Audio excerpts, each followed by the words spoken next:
Steve Dangle Podcast. Powered by Sports Interaction. Want to bet?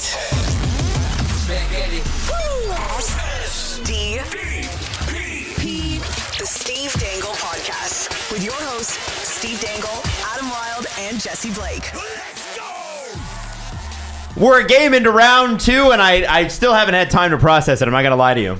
And I also did promise everybody. I don't think the Leafs did. Promised everybody that I'd be doing this. Oh, sexy blue lipstick. Sexy Wild. Is it better this time? Oh my God, so much better. Okay. Oh, I didn't even practice. I was just like, people just told me I needed to work on my form, and I was like, okay. That took 3 seconds and you nailed it. All right. What do you think, Cool. Jess? It's a little more subtle this time. It's not so clownish. Okay, well, you know. Last time it was like clownish. last time I was like, I'm gonna be crusty over here. It's just all around the mouth, This time it's more like, hey, it I was know a what little. I'm doing. Put the lotion in the basket. Yeah. Personally. But no, this is good. This is good. So listen, we got a game to break down here, but before we do that, I just wanted to shout out a listener of ours. His name is Goran, and his doctor is Niko Milic, who is Real Madrid's team doctor. His doctor? Sorry, his uncle is the doctor for Real Madrid. My apologies. And his name is Sergei Samsonov. No, his uncle is the team doctor for Real Madrid, and got Benzema to do this, which I thought was pretty darn cool. Sportsnet even picked it up and did not give us credit for it, so shout out to them. Go play it. Go Leafs, go!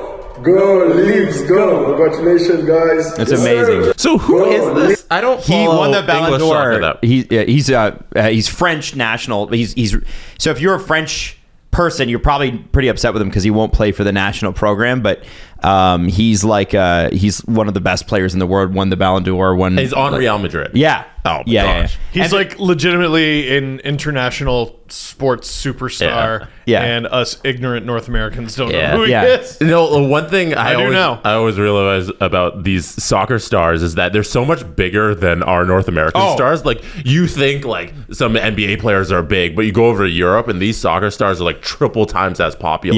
Yeah. Absolutely. I don't know how they like just leave their house. Like I don't Yeah. know. Like they're so unbelievably famous. Apparently, Jay Weinberg, who is the drummer for Slipknot, came out with his Leafs jersey on, and I believe also Disturbed had their jerseys on. Really? I had some listeners who were at the Disturbed concert and send me some things that all the members came out with blue jerseys on, which is pretty cool. Explain the whole Jay Weinberg thing. Well, okay, so you're good friends with Max Weinberg. I'm not. So Best friend. Steve's good friends with Jay. Well, so Slipknot. Max Weinberg, the drummer for Conan O'Brien and also E Street Band, Bruce Springsteen. He was a guest on Agent Provocateur, extremely random. But Yeah. Alan has his own podcast, and he's like, "Well, I really like the E Street Band, so Yeah. I'm gonna No, and have he's- Max Weinberg on." And he's known Max Weinberg for a long time. Yeah. And then randomly one day I get a message from Jay Weinberg, and I'm like, "Who's this?" And I do a little digging. I'm like, "That's the drummer for Slipknot." And he, I don't know how he discovered our stuff, but he's like, "Yeah, man, love hockey, love listening to you guys, and we're gonna play Toronto soon. Do you want to come out?" And I go, "Dad, do you want to go to Slipknot?" And he's like, "Yeah." And so we went and saw them 6 rows up from the mosh pit, dead center at Budweiser stage. My dad was 65 at the time. Wow. And the photo that Jay Weinberg posted with him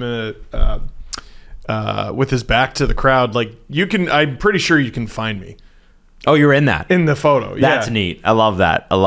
Yeah, no, he's in. Like, we text after almost every game now.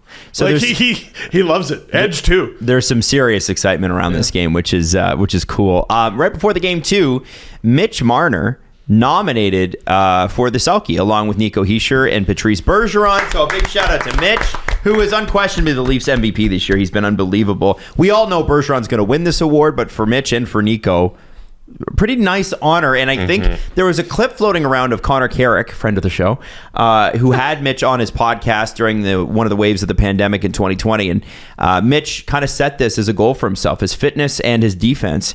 And I think it's kind of it's been interesting to see the progression of Mitch Marner, because one of the reasons that Babs put him on the fourth line and everybody's like, are they going to trade him for Noah Hanifin, was because he wasn't as defensively responsible as perhaps the team would have liked at that point, or Babs would have liked. And whether or not you think that's unfair, and it probably was because it's Mike Babcock, what Mitch Marner has become is pretty amazing in terms of what he can do. Marner spent maybe 20 minutes of his Leaf career on the fourth line. I know. Maybe. But that's why it's such a story, right? But also, Doug Gilmour was the last Leaf to win the Selke Trophy. Mitch Marner wore 93 all throughout junior. And here he is being nominated for the Selke. I think the last Leaf since Gilmour to be nominated for the thing.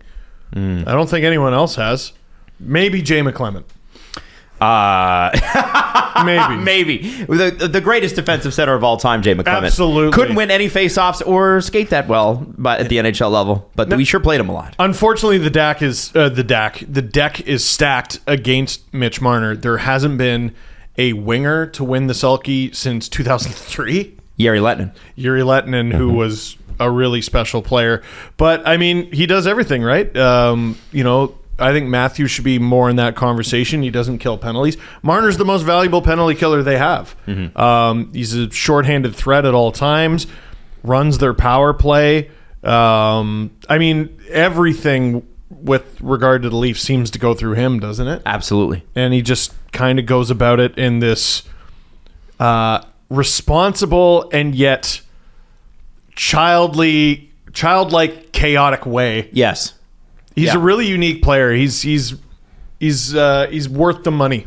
Absolutely, he's worth the money. The price of your ticket was the word I was looking for. I didn't get a lot. He's worth it. He's worth it to see live, is what you're saying. There you go. Yeah. Now we're gonna try to manage our minutes, a little bit of load management today, because I know Steve's exhausted, but. I'm good. Getting into the game, we're going to save the scheduling stuff for after, because there was a whole schedule thing that we need to talk about. Yeah. We'll save it for after the game recap. Going into this game, I got to tell you, I am so unused to the Leafs being in the second round, obviously, that I wasn't quite sure how to process it, and it just felt to me like it's Tuesday night and they're playing the Panthers, not this is round 2, game 1. And why is it always...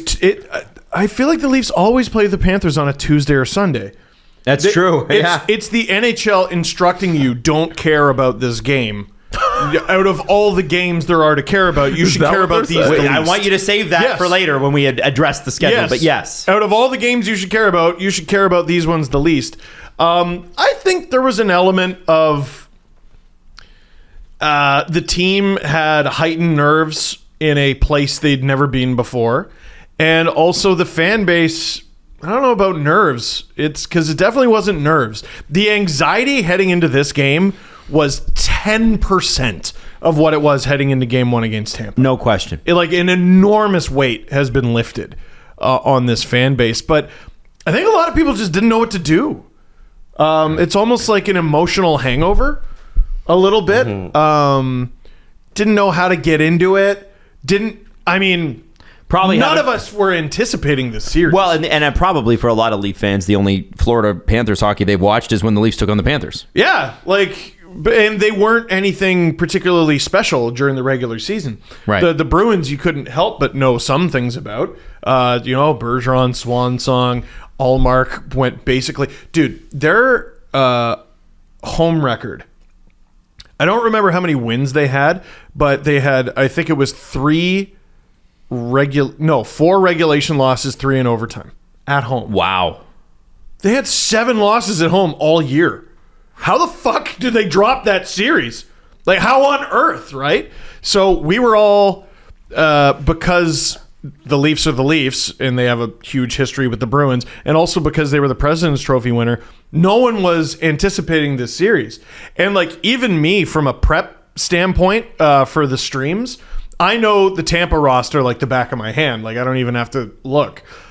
For Florida, I'm so who's Josh Mahura? Like I'm having to. Yeah. Well, I remember saying it. Natalie's like, who do you want to win Game 7 with Boston and Florida? I'm like, I just hope both teams kick the shit out of each other. That was my only. And they did at least do that. And then when Florida won, I was actually very excited about it. I was like, that's great. Now I knew, and I said this on the last episode, Florida's a handful. And we saw it last night. I lost my mind when they tied it. Because it was also incredible hockey. My wife, we're big text in the same house people, and we've been married a long time, and she just texts me. She goes, "I guess the Panthers tied it." You did tell that on the last show. Oh, I did. Yeah, that exact story. That. I know. Cool. Steve's Good becoming your dad. It's a great story. Yeah. Here, wait. Sorry.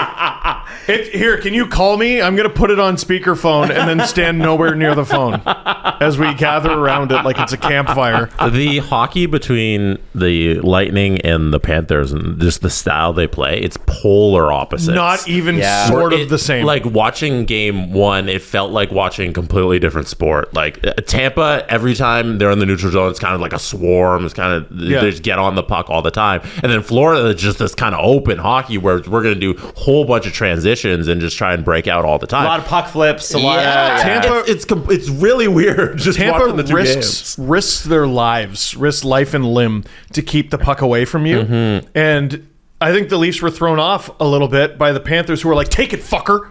Yeah. Like, take it, I dare you. Yeah. So I'll fuck you up, first asshole. period, about 3 minutes in, we get an Austin Matthews breakaway. And you can tell both teams are just like trying to figure each other out. Sam Bennett takes an obvious charge penalty at 2 minutes and 30 seconds in. He might get a fine for that. Well, one of the things that we say, though, is always if the refs are going to call a penalty, now this is usually applicable only to 5, 6, and 7 only. But if they're going to call a penalty in round 2, it's going to be obvious. Mm-hmm. Well, and that was obvious. He left his feet. He had more than 3 strides. And also, it wasn't charging. That's not what they called. They called it elbowing. Oh, for fuck's sakes, that was charging. Yeah, no, but they ruled like the element of him jumping at the player charging was fine. Him jumping at David Kampf was fine. See, this is why my notes are wrong. I didn't bother to check. I'm like, that's a charge. No, they called elbowing on the play. That is exactly what I thought the penalty was live, and then it comes up on the screen elbowing. I'm like, whatever. You got to call it something. 2 minutes either way. I don't really give a shit. But it reminds me of the Geo hit in the Tampa series where they made it up. It literally made up a call, and every fucking game it's the referees get in the way, and it's not even the Leafs anymore. Like if you're watching all the other games, there's at least 2 calls where you're like, what are you guys doing here? But Leafs get the power play. Sure. Mm-hmm. And they don't convert. Yeah, but they were all over it. They were all over it. They had great opportunities in the first period. And and I guess we're going to get into this. The big point of contention I had in the LFR video is the reverence for the Panthers. And they did a lot of good things. And they did make the Leafs make mistakes. To me, that's not what cost them the game. Well, let's hold off on that for a minute. Yeah, okay. You hang on to that because we're still making. We haven't even got to Gus Forsling's penalty. The first penalty happened 2 minutes in, Steve. And then Forsling's is less than 5 minutes in. I think it's like 4:37 or something. 4:46. 2 penalties in the first 5 minutes. Yeah, and again, it's a literal cannot miss trip. You have to call that. Paul Maurice teams always take a lot of penalties. Leafs look dangerous again. PP1 looks good, and their second unit actually looks really good, but Florida kills the penalty. Nick Cousins opens up the scoring at 10:35 in the game. Kind of a surprise, I think, because the Leafs to that point, I think the game had tilted their way already, and especially because they kicked off the first 5 minutes with 2 penalties. Nyes gets set up from Matthews. He fires it between the legs of Bob, but Bob stops it. But we'll come back to that. Okay. Yeah. Well, in the Cousins goal, what happened to Jake McCabe? I was really frustrated with that because not only is that you missing your guy, that's exactly what we brought you here for. Mm-hmm. For instances like that. Oh, okay. They have a big second line. Throw Jake McCabe out there. Luke Shen can't do fucking everything. And Jake McCabe didn't have a great night, and we'll kind of talk about that pinch later on. But that goal, it illustrates how important capitalizing on those first 2 power plays were. Like the Leafs were all over it, and they should have had like 4 goals, but they didn't get it done. You know, it's you're close, but being close isn't good enough. You know, you need to get a goal there in one of those 2 power plays, and it fucking sucked that they couldn't. It does. Yeah. It sucks. And so. Cousins scores. Matthews to Nyes, doesn't go in. There's a rebound that sat there what felt like 20 minutes in front of Bobrovsky, but they inevitably they did clear it. And then here's the thing. Nyes also took a big hit from Radko Gudas, but Gudas was the one that fell over.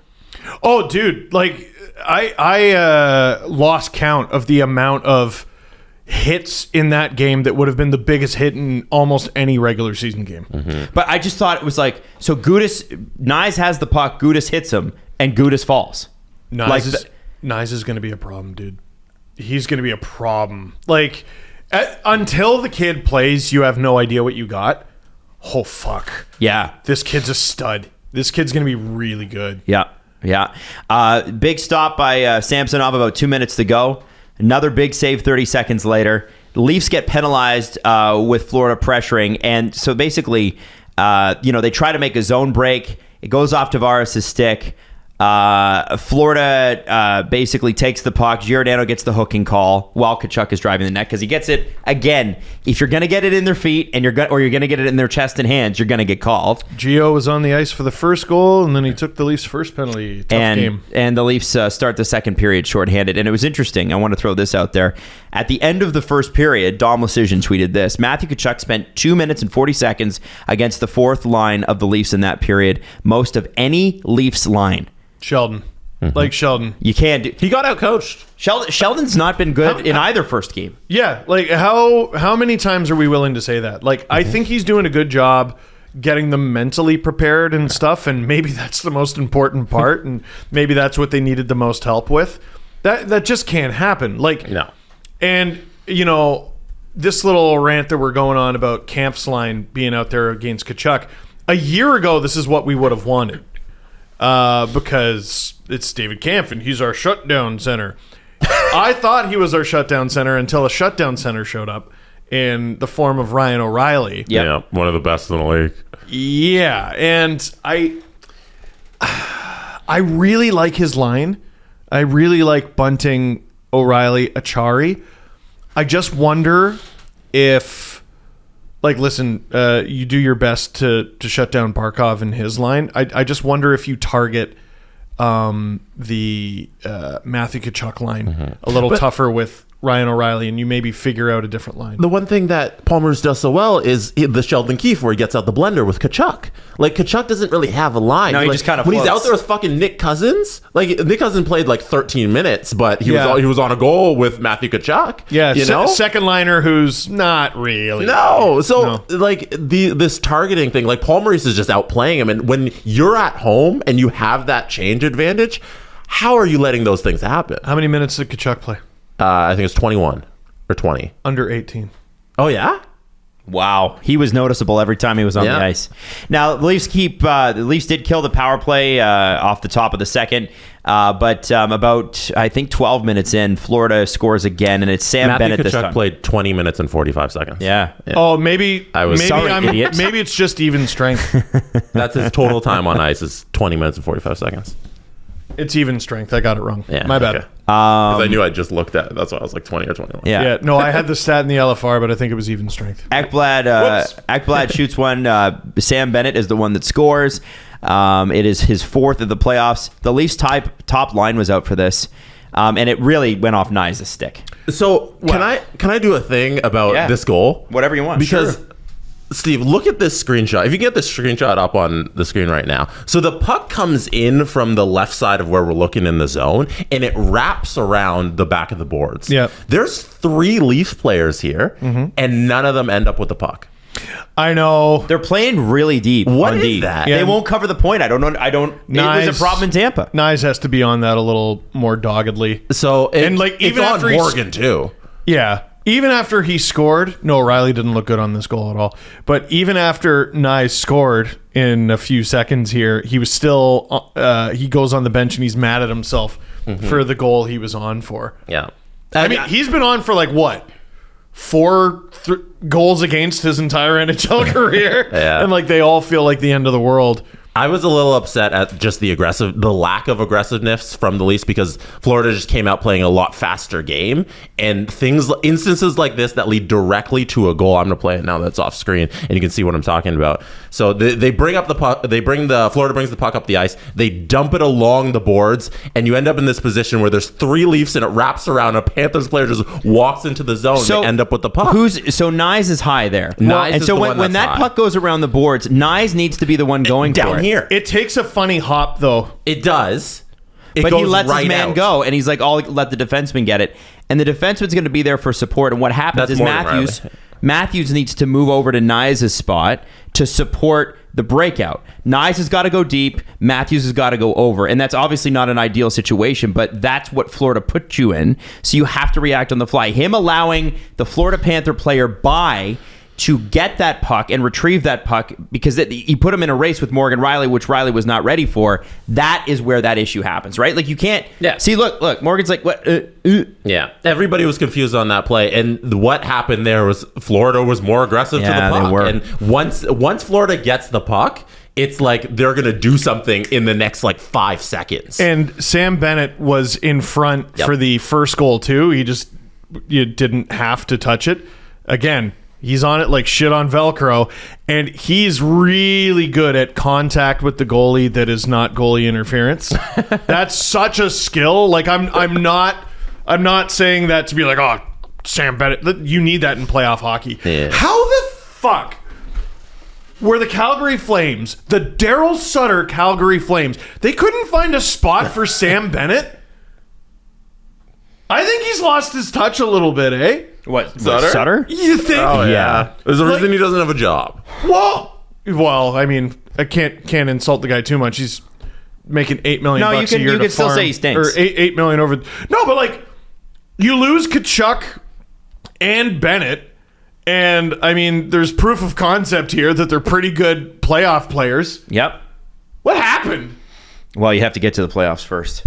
Nyes, I got to give Sheldon credit for this. All right, we were harsh on him earlier, but I do want to say this: after that goal goes in off of Nyes' stick, Leaves him out. he left him out, and immediately after, Matthew Nyes gets his first goal. And who do you leave out? Nyes, Matthews, Marner. Did he not? That wasn't the first line that he started the game with. Who do you start with? Nyes, Matthews, Willie.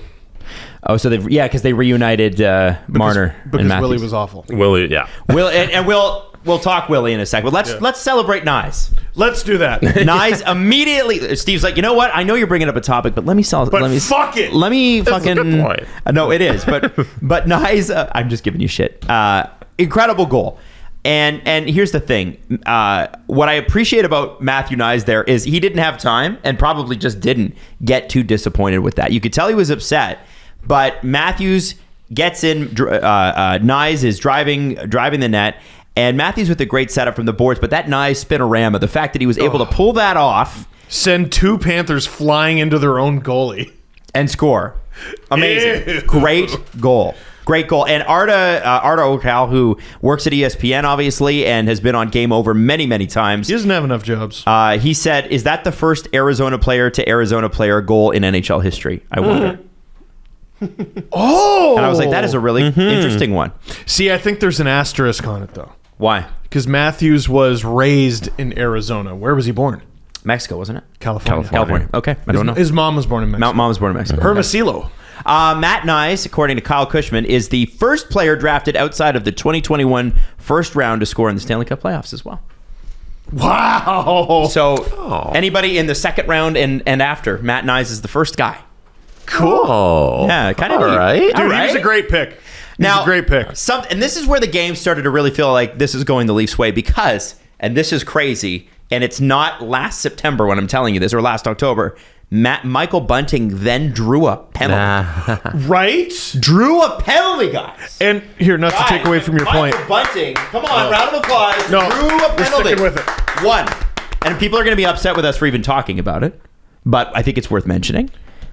Well, And I mean, he didn't do anything. It was a high stick to the face. Yeah, he got a stick in the fotch. I mean, you got to call that, Paul. But here's you the gotta problem. Call that. Florida, again, even though the Leafs look dangerous, kill it off. Yep. It felt like each penalty or each power play was better than the last. Yeah. Yeah, that's a good point. You got to score. But Sergei Bobrovsky was fantastic. Yes, he was. Yeah, we haven't really, talked really about that. It was unbelievable. So after the Panthers kill, Michael Bunting then scores. Ryan O'Reilly, great pass to Bunting, forehand, backhand, in, boom. That was Yarncroke. Was it Yarncroke? Sorry. Yeah. Oh, I thought it was... Okay, it was O'Reilly who got tied up by Gudis then. Yeah, Yeah. it was 19, not 91. Okay. Oh, and O'Reilly's 90. Well, anyway, Whatever. it was Yarncroke to O'Reilly Bunting. has the secondary. Yarncroke has the primary. I thought it was really kind of funny, though, showing that when they were showing the replay, that Gudis was tying up O'Reilly, and they both fall over, and it just allows Bunting to waltz in. I'm not worried about that guy. Well, and not the only hit in this game that ended up not being the greatest choice. McCabe. Yeah. Which I assume we're getting to. It feels it's not that they're baiting them into these big hits, but the open ice in the back and forth hockey allows for more bigger hits. You know, we didn't see all of this in the Tampa series because there wasn't as much ice to go at guys like this. In the game one, it's like 5 hits that were just massive. This is what you do in game one, though, right? Like you try to soften the guys up, and eventually you put your head on and you stop it. Shen had a You're huge hit on Italian. Yes. You got a big piece of dough. Oh, you're making pizza. Oh, you're taking me into my everyday life, Jesse. Let's go. All right, so you got a big piece of pizza. Yeah. And you're getting the dough. Yeah. What do you got to do to it? Oh, you gotta mold it. You gotta fucking you gotta you gotta work with concrete and also love your mother a lot. And You gotta soften it up. you gotta soften it up, and also you gotta talk with your hands and have hairy arms. I like all of that. I'm in for I all don't of think that. any of that applied to the dough. And also, you got to be a plumber and go down pipes and fight off turtles and rescue the princess. Hey, don't from forget about the castle. magic mushrooms, guys. And eat a lot of magic mushrooms and then burn all your enemies and wear a tanuki suit. Anyway, Carter Verhaeghe, with 2 minutes to go, scores. And this starts with an Achari hit on Duclair that leads to a rush for the Leafs.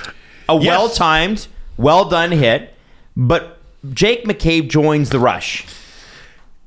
and it's a fine hit. You know what? Out of all the McCabe perceived mistakes from last night, I didn't hate the choice for a hit there. Because at the end of the day, Brody was there. And if Brody just makes the right read on this puck, then we're not talking about McCabe throwing that hit. We're like, hooray that he threw that hit. And we're praising Brody for being the defensive stalwart that he is and allowing his hard-hitting teammate to go out and do his thing. And like, I 100% put that goal on Brody. Do you? yeah, I'm not gonna hammer him because like this doesn't really happen to him. That's not even his side of the ice, actually. But it worked out that way, and he was off by a split second. Verhaeghe scored 40 goals this year. He made $1 million against the cap last year. That's crazy. Last year. He makes 4.1 now, which is still 40 goals, man. disgustingly underpaid. Leaf draft pick from a decade ago. Yeah, it's just a bad read from Brody, which he doesn't do very often. Right. Your thing about not hammering him is the important thing because he doesn't do this. When do you notice TJ Brody? Exactly. You don't because he's really good at his job. Yep. And this is an instance where overcommit. He overcommitted. But here's the thing, guys. It happens in the last 2 damn minutes of the period. You and hate this. drives me Again. bonkers. They lead the playoffs in this. Well, you know what? Dallas Eakins, I think, did a really great job on the Hockey Night panel yesterday. And he was like, that's game management. You have to know. And they were on McCabe on the intermission. And I think they're saying, listen, not that you shouldn't join the rush, but you got to think about what's happening in the game right now. You've just tied it up. You were down 2-0. You've just tied it up. And I realize that I'm a man wearing blue lipstick telling you this. But he said there's a time and a place to make that jump, and there's a time and a place to go. Let's play out the period. We're tied. Let's go into the dressing room tied and come out and get him in the third. His first game as a Leaf was very shaky. His first playoff game as a Leaf was very shaky. His first second round game as a Leaf was very shaky. But other than that, I mean, he's been good, but it takes him a moment to settle in. And I mean, if that's his worst game of the playoffs, what? And cool. You have to remember that Jake McCabe, I don't think he's ever been this deep in the playoffs. He's never been to the playoffs, period. Yeah. So it's a learning experience. He's hoping to pull a Ron Hainsey. Jeez. Make it for the first time and then just win the whole thing. He had 1, 2, 3, 4, 5, 6, 7, 8 years in Buffalo and then 2 bad years in Chicago. Wow. Oh, wow. Talk about depression. Talking about picking the 2 worst teams at the worst times. Sucks. You know, the bottom of their franchise levels. Yeah. And you just go there. Yeah. He bought low in Buffalo and sold also low. In Chicago. So they go into the third period down 3-2. Third period starts and the Leafs look dangerous again. There's big hits both ways. It's super entertaining. There's some lineup changes, flipping back and forth. It's going to be a very fun series. Oh, 100%. 8 minutes to go, though, in the game, and McCabe takes an interference penalty on Tkachuk. And here's the problem. They called that interference? I believe it was. You got to stick right under his skates. Whether it's tripping or interference. Call it whatever you want, I Yeah, guess. it doesn't really matter. It was to get... where is it? Oh, no. Well, he was going to... and I think, no, he did. I'm just looking at the box score here. Why am I not seeing this? Yeah, which penalty Didn't they get Didn't he get a penalty? The reason the delayed it's penalty. not there. Yeah, Paul it's not Maurice a made penalty. this mistake That's as well. right. Yeah. It was a delayed call, but the Panthers take it the other way with the 6-on-5 and score. So it doesn't show up on the box score, which I think is a little silly. my sister, who doesn't watch a whole bunch of hockey, she texted me and she was like, delayed penalty. She like semi understands it, but she was like, how come they just can't touch the puck? It seems like an easy thing to do for a hockey team to just touch the puck. You'd think so, but everyone struggles. That's a good point, but like sometimes It the other sure team seems- it's. They almost had it. Yeah, O'Reilly it hit off of O'Reilly's stick and that didn't count. I kind of hate that. Well, no, I understand why the rules in place. I get it. You have to have possession. You got to get possession of it. I get it. Well, because like, what if you fire it on and it goes off someone's stick and then in the net, and then it went off their stick, so you gotta. It's got to be possession. But like for somebody who doesn't watch a lot of hockey, like the idea is like, why can't the other team just touch it? Like, how is there so much time on this delayed penalty? I don't exactly know when this happened, but over the last couple of years, I'm like, it feels like they used to be a lot more lenient with that. Like, I feel like growing up, O'Reilly touching the puck the way he did would have been enough. Yeah. But like, I'm not going to contest it. The rule is what it is. And the Leafs, like, oof, that was awful. You know, Panthers are really good, but you know, you got to stop that. Well, I mean, you're behind the 8 ball because your shutdown D-man is in the corner of the offensive zone. I also It's think just not a great game. I for also him, think the McCabe interference penalty on Tkachuk it's one of those things where he got his stick into Tkachuk's skates. And, you know, like Leaf fans were saying, and I think they're right, that Tkachuk sold it a bit. But that's what you're supposed to do. And I'm not saying that takes away from Matthew Tkachuk at all, because he's a fantastic hockey player. Yep. That is what I would want one of my guys to do. And I feel like the Leafs with Gio hooking around the waist and they had there was a lot of like Both of weird them were on slashing, Tkachuk. hooking calls against Tampa too, like where the Leafs, they get the puck in. Or I think Tavares had one where right into the gloves. Keep the sticks out of those zones. Just keep them out. The one thing I would say is the Leafs have committed to being a stick checking team, and maybe that's just the cost of business. You know what I mean? Yeah. Yeah. It might just be the cost of business, and if they're going to take penalties, those are the penalties they're going to take. Right. Okay. Whereas the Panthers are going to get called for trying to decapitate you. Leafs are all bad luck, Chuck, in the last 2 minutes. There's like a 2-on-0 with Nylander and Bunting, and Bobrovsky gets it. And then the Leafs hit the post, and then O'Reilly has to go off because he gets high-sticked in the face, and all the refs missed it. And this is what's hilarious is that, they tell you that the refs are not allowed to look at the scoreboard to see the replay of what happened. That's and so the refs embarrassing. very clearly looked at the scoreboard and then reviewed it, which I didn't even know they could do. I didn't know you could do that. I think because it's a double minor. Yeah. So, but there wasn't one called though. but they called it. But that was the thing, is they didn't call it. Yeah, but they did. So here's what's frustrating. Okay, there's 20,000 people in that building. Yeah. And they've all seen it. Yeah. They saw it live, and they got to see it on the screen after to make sure they saw what they saw. Then there's my stream. There were 40,000 people in there when that happened. Then there's television, which I think conservatively 1.5 million people watched that. 3 million. 3.2 million That was is the it. estimates. Yeah. 3 million for every Leafs playoff game. So we're talking the population of like a major city saw the what the correct call was. A Panthers player's stick went up into a Leaf player's face, and it drew blood. The biggest, dumbest idiot could read the rule and interpret it properly and go, well, you can't do that, and make the right call. Why did it take so long? And okay, we're going to talk to this coach over here, and then we're going to talk to this coach, and then they're going to tell all the other, like when Mitch Marner came up and was like, "Hey guys, did you see the ref go? Wait a second, hey, don't back talk off. to us. We're having a meeting." and here, let's gather together in our little like. Are you guys looking at the scoreboard? I'm looking at the replay. I'm looking at it. Wow, No, shit, we might have got that thing wrong. where they're not looking, but They looking. are totally looking. Their eyes all right, a little, but everybody they're shift under slightly to the left so not looking. so the other refs can see it. Don't look, but look. So anyway, the refs miss it, but then they look at the scoreboard and then they go upstairs and they end up calling it. So the thing that fixes all this is you have the fifth referee in the booth who just watches the fucking TV. And when this happens, he calls them and they just make the call on the ice. Yeah. And you could call them the yeah-no ref, where they go, yeah, no. Yeah. And it's a penalty. Yeah. No, the Like NFL, for the obvious ones, for the gimmies, yeah, no. the NFL implemented this. I think it was last year. It was the first year they had it. The eye in the sky guy, and he just corrects things that It's are just- obvious, that are egregious. Yeah, and they get to the right call. It's just, and again, this has nothing to do with the Leafs losing the game. It has everything to do with it makes the league look Mickey Mouse. That even though they got to the right call, after literally millions of people. Millions of people. The problem is the theatrics that they have to hop through to make it look like they did the right thing through the rules. Let's gather into a little diamond. The reason we made this call is Apple because Store, and we're gonna figure this out. Yeah, they all huddled and they made the call in the huddle. Like, no, we all knew what happened. And what was the outcome of your little huddle? To look at it again? Good idea.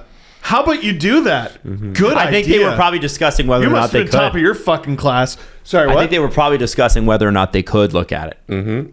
I think that was what the meeting was about. I think they knew they missed, and then they were like, "Can we do that? Can we call them? We should call them. I don't know. Should I call them?" Literally pretend like you're stretching your neck and look up at the angled TVs underneath the Jumbotron. Why do you think they have those? It's not for the people in the front row. Do your fucking job, man. Anyway, so, The best part of that whole sequence, last thing, is Sheldon Keefe on the bench. How did that happen? How did that happen? When Ryan O'Reilly's coming back to the bench bleeding, he's yelling at the rest. So how did that happen? Now, do it on his own?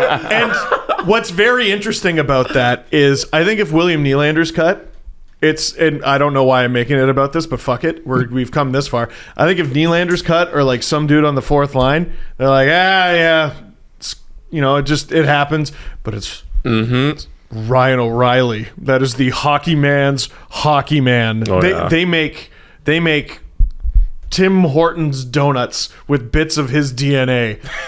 He is that embedded in Canadiana and hockeyness. There's an extra bar in their stats, their virtual stats, and Hockey Man is one of those bars. And Ryan O'Reilly's at 95. Just so hockey. The stat is S3Os HKY. Like it's a little too long of an acronym. Jesse, can you bring up the picture I just sent you? This is Paul Maurice. People were saying, "Oh, he's throwing up gang signs on the bench now," which is hilarious. He said 5-1 on the penalties. It's actually 5-2. Album cover. No, it's 4-2. No, it's 4-2. Sorry. Steve, do your thing from the LFR. Okay, it was so awesome. Paul Maurice, this is him being. I mean, okay. First of all, I need to emphasize, I love Paul Maurice. Please show him on the screen doing his little album cover. Love that. The Paul Maurice LP. So 5 minors to 1 is technically the truth. This is using the truth to lie. The Panthers did not get 5 penalties. They got 4. The Sam Bennett penalty is a double minor. Do you know why it was a double minor, Paul? I'll give you a minute. I bet you can get there on your own. It's because he high-sticked a player in the face and they were bleeding, and you're not allowed to do that. He's going to do this every game. Well, Paul Maurice, he's like, we're always going to draw more, or we're always going to get more penalties. Do you want to see it? Do you want the Paul Maurice press conference? Because I got it. Oh, let's go. Well, here, in that case, I'll actually say my shtick. So it's 4 and not 5, and it was 2 and not 1 because the Leafs took 2 penalties. It's just the Panthers scored before one of them could be served. Paul, shut up! I really like that you called it your shtick. My shtick. Yeah. I meant to say spiel, but Freudian and all. Didn't know that. you had a shtick. You have a shtick? I don't know. What's your shtick? I like Steve Dangle's shtick. It's loud hockey, man. I Dick. don't like the way his shtick is. I don't know. 16 years in, who watches this? 100,000 views. Nobody cares. I'm sorry. I can't help but be a bit of a prick about that. No. Nobody cares. No, nobody cares. Yeah, no, who watches this? And I try to be humble, but I love responding to those comments with hundreds of thousands, actually. So, I don't know what the heck happened to my notes here, but it seems to have deleted. So there is a Paul Maurice press conference, but essentially he goes on to say that they have to accept the fact. Here we go. They have to accept the fact that they're just going to get called more. That's what his... Yeah, because you're their coach, Paul. So tell me about... Because Paul Maurice coached teams kind of get called a lot for this stuff. Yes, so I'm trying to look it up. The reason it came to mind so easily is because we had the same conversation when it came to the Panthers and Paul Maurice in the regular season, because it was something like the Leafs had a ridiculous advantage. It was like the Panthers took, I think it was 8 penalties or something I don't know, but they took 8 penalties. And I was like, wait a minute. The Jets used to take a lot of penalties too. So I went back and looked at it, and yeah, it's absolutely ridiculous. So penalties taken this season. Oh, wow. The Panthers aren't first. They're tied for first with the Ottawa Senators. They took 388. To give you an idea of how many friggin' penalties that is, the Vegas Golden Knights took the least, 243. Wow. Now That's huge. yeah, the Golden Knights were prolific in that category because second least was the Blues with 264. So the Golden Knights were 21 below them. But the Panthers it's just anarchy. They play anachronistic hockey. They took 388 penalties. They drew 378. Wow. That's a lot. Only a penalty differential of -10. It's just you have to account for anarchy when it comes to Florida Panthers hockey. And I challenge you, go back and look at any of those calls. Should any of them? I got it. The only thing I would say in Paul's defense... Here you go, Jess. I don't know if he was complaining necessarily about it being 5-1, saying we shouldn't have 5, correction, 4. There were a few instances in that game where I was waiting for the Leafs to get called, and they didn't. Right. Me too. There was one, I think it was Nyes, and again, this is just a rookie learning the league. He did something, he took down his man and looked straight at the ref. And I was like, you're blowing it! and then he stopped looking and the play continued. But I was like, kid, you're so bait! Stop! Here's what Paul Maurice had to say after the game about the officiating. We have just accepted the fact that we will be in the penalty box more than the opponent, only because it's been true the last 8 games. So just tell Sergei to get lots of sleep. Paul's such a good quote. He is a good quote. He also was talking about... I miss him. He had a good article. I somewhat miss him. Good article with Sean Fitzgerald in The Athletic talking about, he thought his coaching career was over. And I guess the big quote from the article is, it was the best 3 days of fishing I've ever had. I got to say, it certainly didn't look like it earlier in the year. But down that stretch run, and obviously in the first round, Paul Maurice and this Florida Panthers roster are a match made in heaven. Yep. This is a Paul Maurice-ass team. They are, no offense, Winnipeg Jets fans, an absolutely juiced up version of the Winnipeg Jets of maybe a couple years ago. Yeah. Like skill, speed, a ton of fuck you, but I think they're bigger and meaner. And they may be, I mean, Bobrovsky or Hellebuck at this point in their career, you take Hellebuck. But Bobrovsky was great last night, and all a Paul Maurice team needs is a little bit of goaltending. And they can do it. The bullet points, I think, after this game, Leafs need to tighten up the defense a little bit, especially game management, like Dallas Eakin said. Some more sustained pressure in the ozone against Bobrovsky would be good. And the rebounds on Bobrovsky are going to be huge, right? Steve's not even paying attention to what I'm saying. I'm listening. The rebounds on Bobrovsky are going to be huge. Why? On account of rebounds are good to get? Well, Bobrovsky looks like he might be in. Like he might be Vezina Bobrovsky. Oh, I know. Well, and what's very funny, though, is the Leafs had trouble adapting to... Florida gave them things that Tampa did not, and the Leafs didn't know what to do with the gifts that they were given. Right. It's like when a dog actually catches a squirrel and they don't know what to do. Well, so the narrative, the Panthers reinforced the narrative about Vasilevsky not being able to track pucks from distance. Right. Because they were so on the Leafs and so aggressive at the points that the Leafs had difficulty finding those opportunities. Now, the Panthers, who are a normal team with a normal situation, are like, yeah, keep the puck there. I don't give a shit. You're as far away from the net as you could possibly be. I don't give a shit. Take that stupid shot. We'll block it or stop it. What the fuck are you doing? Go ahead. And now, the Leafs, were then like, I guess we should do something else. Mm-hmm. So my question for both of you is, do they? And I'm saying this because, again, it's become apparent that Giordano is useful, but they need to manage his minutes. Do they go back to 11-7? Do you guys go back to 11-7 if you're Keith? Gustafsson, you get him in. He's got a little more speed on the back end. So here's why I think you definitely consider that. The fourth line got filled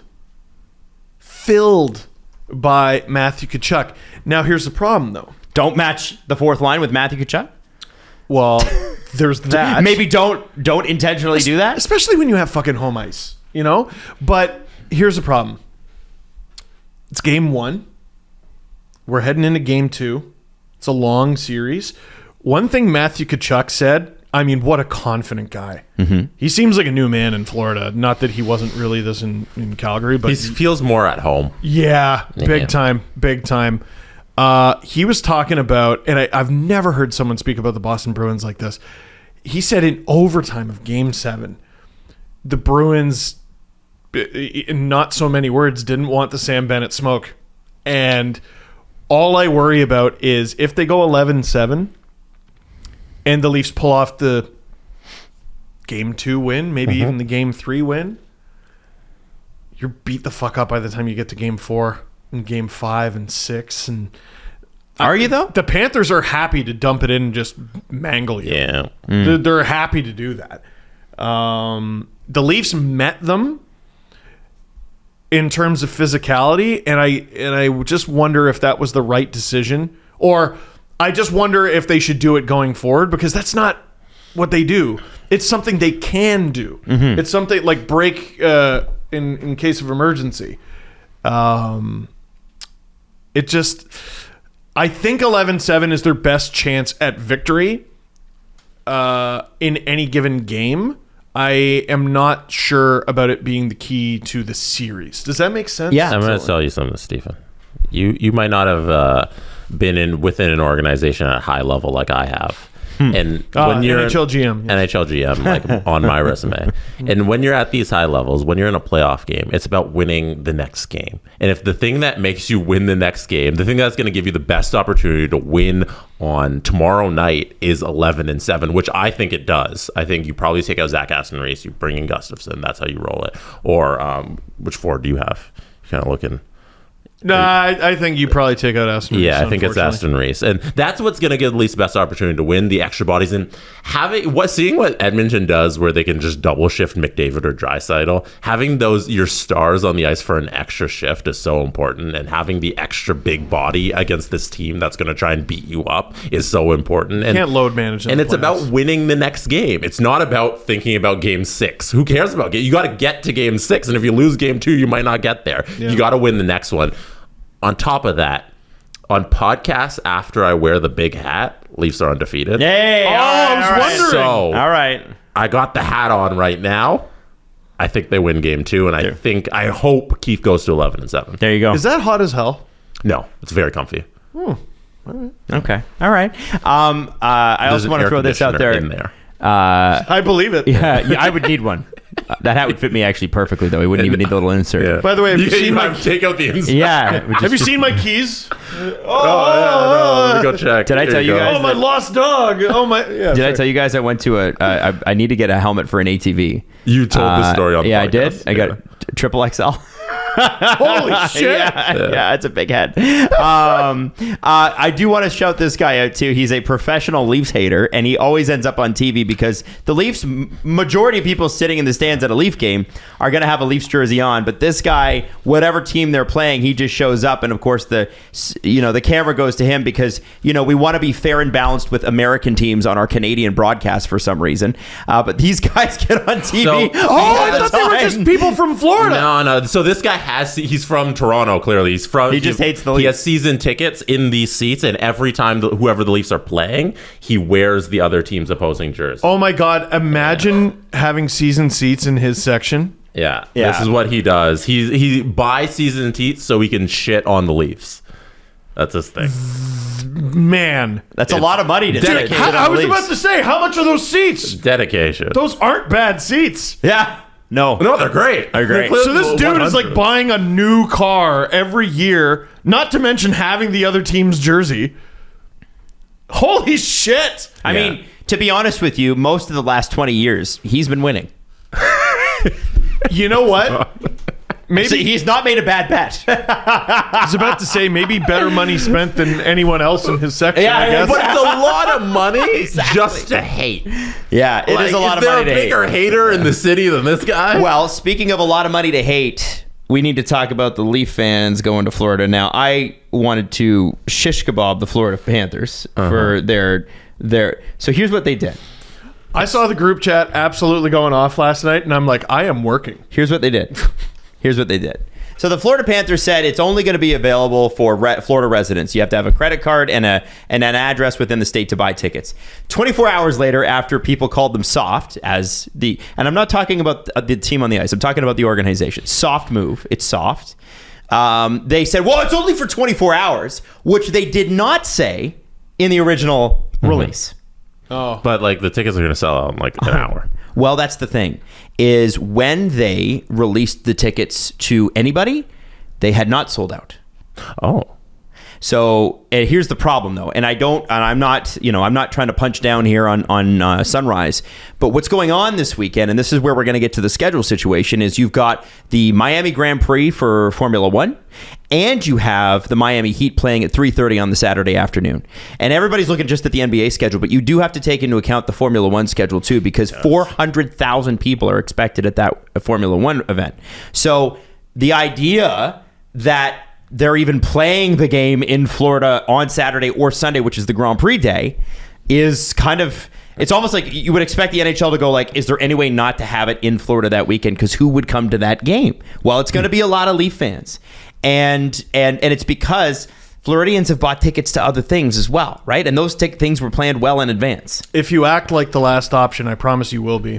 Well, and so this is what's interesting. The way the schedule works, at least for the Leafs, is that it's going to be Tuesday, Thursday, Sunday, and I guess, again, Tuesday, Thursday, Sunday if it goes to Game 6, right? Mm-hmm. No? Not quite. Well, see, I'm screwed up because... Here, I'll pull up Freege's tweet here. Because we've had to adjust our podcast schedule so significantly. Tuesday, Thursday, Sunday, Wednesday, Friday, Sunday, Tuesday. Yeah.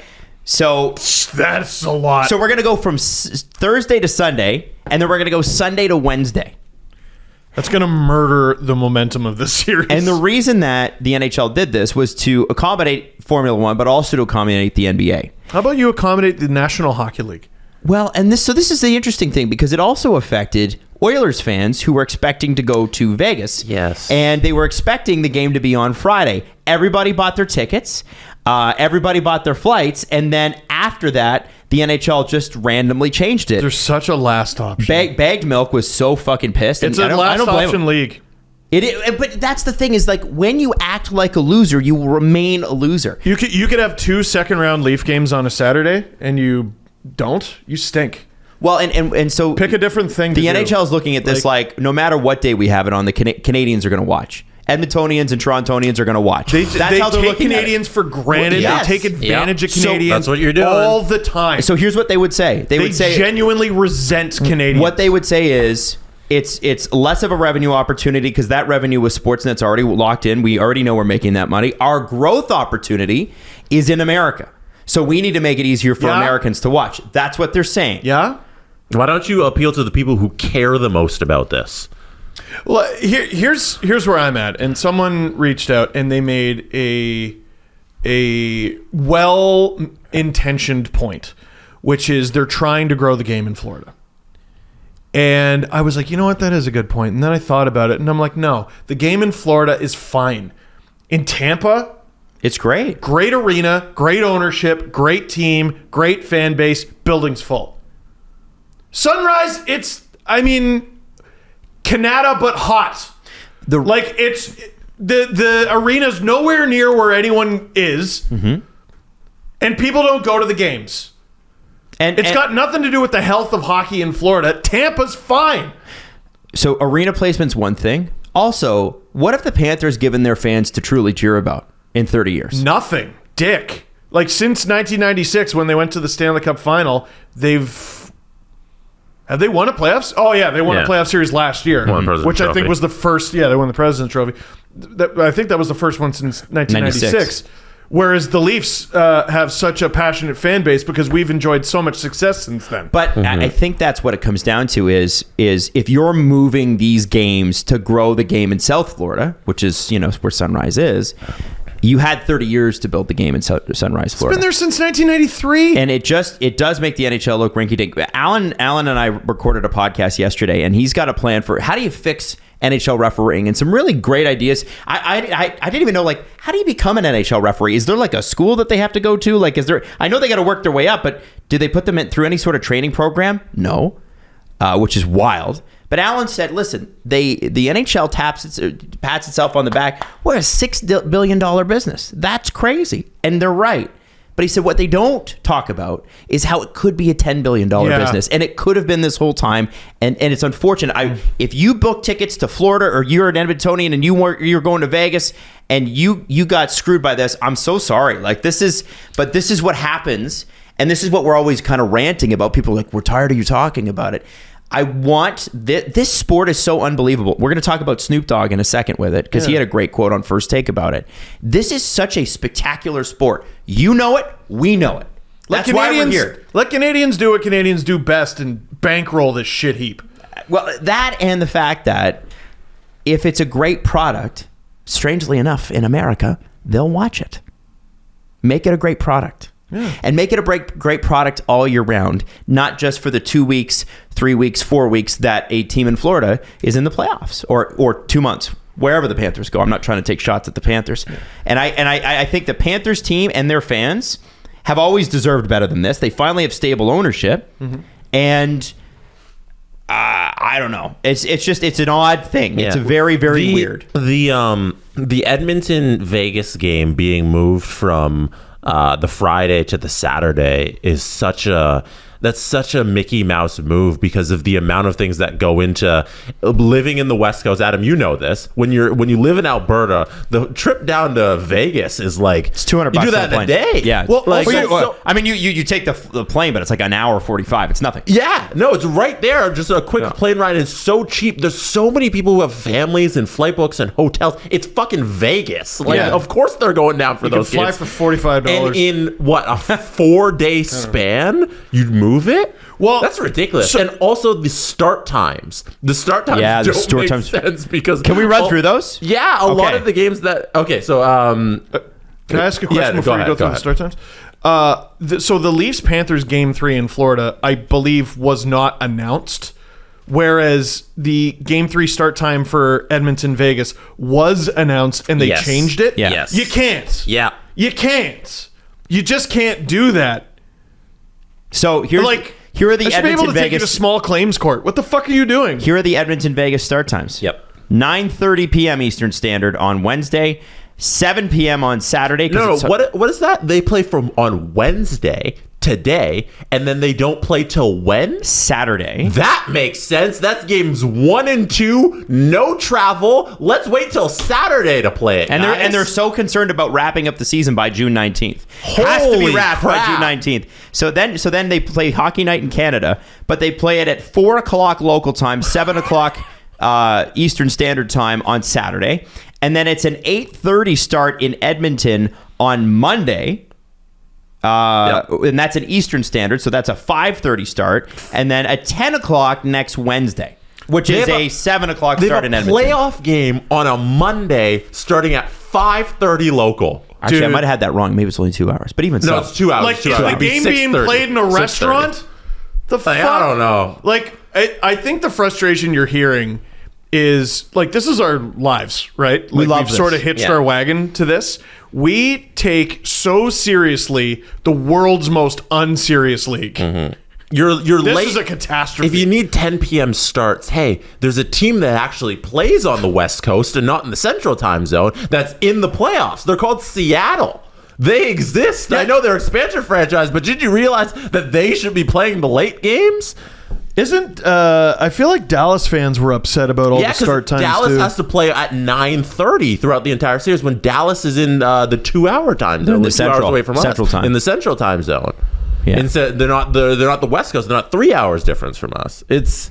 I don't understand. It's so wonky. And also, there's a concert at Rogers Arena on the Wednesday game 4 that they had to move. Why not just not put the game that day? If you act like you're in last, people will treat you like you're last. So The NHL is a secondary option. So it's a bummer. So anyway, shout out to any of you who made those purchases. Again, Jesse's right. If you're from Edmonton and flying down there, I mean, Toronto to Florida is not a crazy flight either. It's $250, $300. It's not crazy. Is it really? Yeah, it's like a 2-hour flight. It's nothing. Oh, shit. Adam needs to update his prices because he's been taking his private jet for so That's long. right. How much could a banana cost? $10? And then I have to laugh like Bezos. So anyway, listen, let's bring Dave on. I want to talk more about this thing that there's a bit of a thread here with the NHL acting like a bit of a secondary league. I thought what Snoop Dogg said on First Take, because if you don't know, Snoop Dogg is a part of another ownership potential group for the Ottawa Senators, and the bids for it are going to go into $1 billion. I think we predicted this because when they came out with the numbers and they're like, oh, it's going to be 920 and 925. And we're like, no, the franchise values have skyrocketed in the last decade. The NHL is just joining in now. It's $1 billion franchise. It is. So we're going to tell you about that, and I want to play the Snoop clip because it's really, really good. First, though, let's talk to Dave about the odds. Be they ever in your favor. You can bet that with David Bastel. Brought to you by Sports Interaction. Get in the action and make a play. 19 plus. Please play responsibly. Dave. Yes. Listen, it stings a little bit that the Leafs are down today, but they are still the favorite going into Game 2, which is kind of surprising. Well, is it though? It's like a heavy favorite, though. Heavy favorite. Yes, Leafs a 149 right now at Sports Interaction to win outright. That's of course a money line bet. Florida Panthers at a 265 to win. So some heavy money on the Florida Panthers side of things. And you know what, guys, when you look at it though, it shouldn't really surprise you. This is a bounce back position for the Maple Leafs. They're playing a team that wouldn't be in the playoffs if they were in the Western Conference. Yep. You know what I mean? So I think we can even out this series. I even go one step further and say, why don't you try your luck on the puck line? Leafs minus 1.5 goals. So a 2-goal win is a 2-3-1, which is much more value.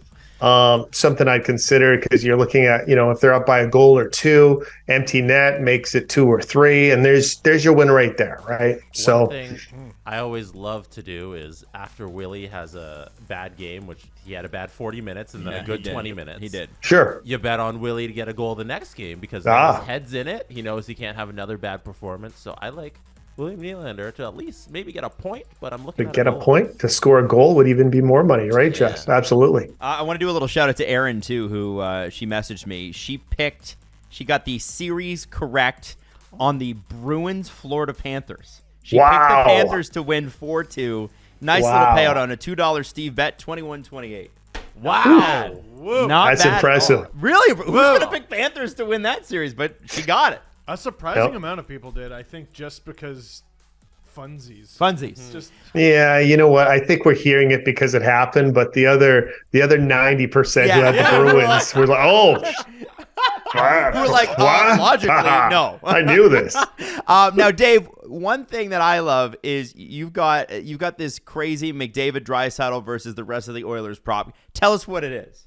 Yeah, it's kind of funny. Our lines management group, very creative. I got to give them this, but you know what? I'm going against them in this situation. So basically, it's McDavid, Draisaitl, total points in game number 1 versus the rest of the Edmonton Oilers team.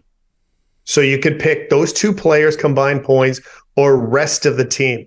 Jess, I don't know if there's a situation where the rest of the team shouldn't outscore. I mean, you look at the first round series, I think they did it in every single game when you combine total points of the rest of that's 18 other players against McDavid and Draisaitl. I am placing the bet on McDavid and Draisaitl right now. There it is. Confirm a payout's going to be $3.80 on my $2. I'm going heavy against you. Heavy against you. On every single goal Yeah, last series. yeah. Like every single goal, he scored it or he got an assist on it. I think they outscore the team 100%. But the rest of the team, Yeah. like the last 3 games, rest of the team outscored them. That was last series. Oh, Tell me about the past. I'm about the now.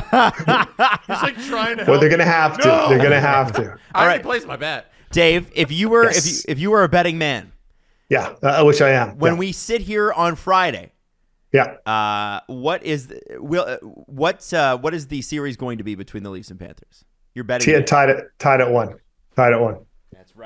That's right. Dave, the Leaf fan. Thank you, Dave. Definitely. Well, I wouldn't say Leaf Super fan. huge Leaf fan, Dave. I would. Is there anything better than cheering for the Leafs? Well, honestly, when you break down everything, and I'm just being 100% honest here, the only close matchup is goaltending can go either way, depending on how you feel. Everything else, I think, favors the Maple Leafs. And the slight edge, I'd say probably more than slight edge. I think the coaching staff of the Florida Panthers has the edge on Sheldon Keefe. I'm a massive Paul Maurice guy, as you know. This guy is where he is because of everything he's done, and he seems to get the most out of teams, especially when he's on them early. That's the only noticeable edge I see with the Panthers going, yeah, okay, I'll check mark there. Everything else is blue and white, like literally everything. Okay. Well, we will see Dave, and we will see you Friday, sir. Thank you, sir. Hey, guys, listen. If you want to keep your playoff beard, but shave your playoff down there beard. Yeah, your playoff beard doesn't include your balls. That's right. You might want to use your Manscaped. neck. Yeah, it doesn't. I trimmed up my neck. You can trip up. Yeah, neck beards are. Yeah, my neck. My neck's so nasty. No, you can do that. Man. Look at this. Well, that's Jesse. You need the Manscaped face stuff. The beard I forget trimmer. all the specific names, but I think beard Adam trimmer. knows them. The The beard trimmer. Yeah. And the shampoo. Also, you could probably No, use. I'm taking over this read. Okay. The Beard Hedger Pro Kit. Okay. That's what you I get. The use. whole package. It contains 9+ products plus wet goods. Everything you need to craft your signature look on your face. Next they call episode. them wet goods? Wet goods. Yeah, because Next you can wear these episode, in the showers. because I own a beard trimmer, the new one. That's the fucking dial is just how you change the blades. It's awesome. I'm gonna shave my neck. Oh, okay. Nice. Yes, All I'm right. gonna use it. I'm gonna shave my neck. Listen, if Adam you and I want were going to intervene. If you want Be to like, what's shave wrong your with neck you? along with Jesse on the next episode, get 20% off and free shipping with the code DANGLE at manscaped.com. Again, it's 20% off, free shipping with the code DANGLE at manscaped.com. Do not forget to get your money back this year and get your swagger back too with Manscaped. So Snoop Dogg has put his own name into the ring to buy the Ottawa Senators. Now, Ryan Reynolds obviously is the other famous celebrity involved. Snoop has aligned himself with LA-based entrepreneur Neko Sparks, according to Ian Mendes.